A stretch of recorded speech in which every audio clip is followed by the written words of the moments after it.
graders are Sapphire Johnson and Sapphire Page.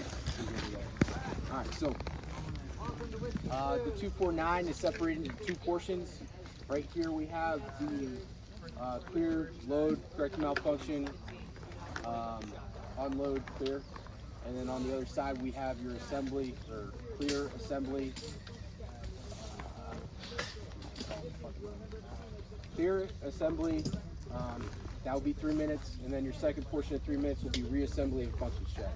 Alright, so you get 6 minutes total over there, partitioned in 3 and 3, and then for here it's a 30-second. Everything on this side is going to be in sequence, just to orient you to the lane. This is your training area, and we have our buffer space, and the two blue tarps are your testing areas. Back behind that big tree over there is going to be your retrain area. So the way it's going to work, I'm going to come out. As long as you identify yourself as ready to test, I'm going to bring you back to one of the two graders. You'll test. If you pass, you're just going to exit to the left all the way out and back to the lanes. If you fail, you're going to that retrain area from 15 to 1 hour. So that's your limits on that. If you identify yourself after that 15 minutes is ready to test, I'll bring you back to the opposite grader. So that way you're not being graded by the same person twice. If for some reason the weapon malfunctions, it's not on you, right? I understand that these weapons have been used a lot, so if something shears off on the barrel or the charging handle just won't go back to the rear, your time will stop. We'll pull you off, give you a little bit of time to kind of recuperate, and then set you through as if nothing ever happened, right? So we'll clear that. Yeah, so going into it. So again, this is the second portion of it. From starting, I'm going to be the grader. Sapphire Johnson is going to be the tester, or the candidate. So I'll have him start in the prone position behind the weapon system. I'll ask him to identify zeros on the clock. Zeros. Once he confirms, I'll give him a countdown, 3, 2, 1, and then he'll start his clearing process. So weapons on fire in a safe direction. Right hand palm up, pull it turn down to the rear. Place on safe, return it back to the forward locking position.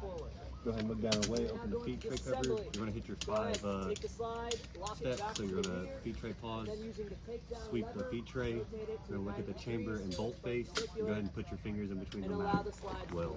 Then after that, you already cleared it, you're ready to load your round. You're going to tilt to the right.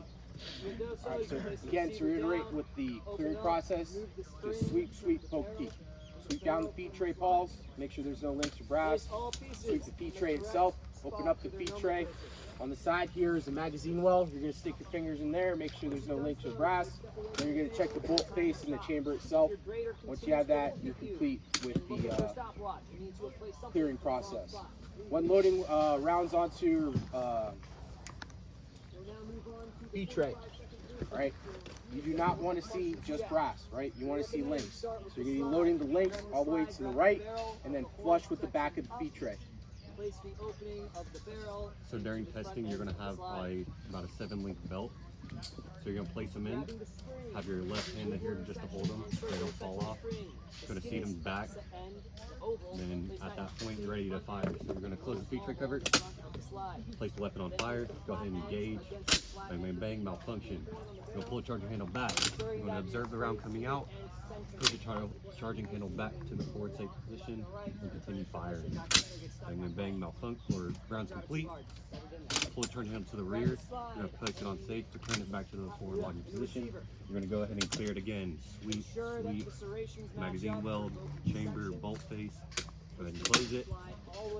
Bring the charging handle back to the rear. You're going to place it on fire, pull the trigger, and drive the bolt forward. And that's when time would stop. Alright, so again, you're only performing a MIDI action once. That pull, observe, push, squeeze.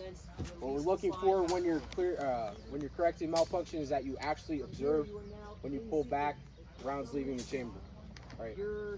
If you have 2 malfunctions in a row, then just start clearing your weapon system. So if you have a malfunction, you perform that immediate action, the pull, observe, push, squeeze, and then you pull the handle or the trigger again, and it clinks again.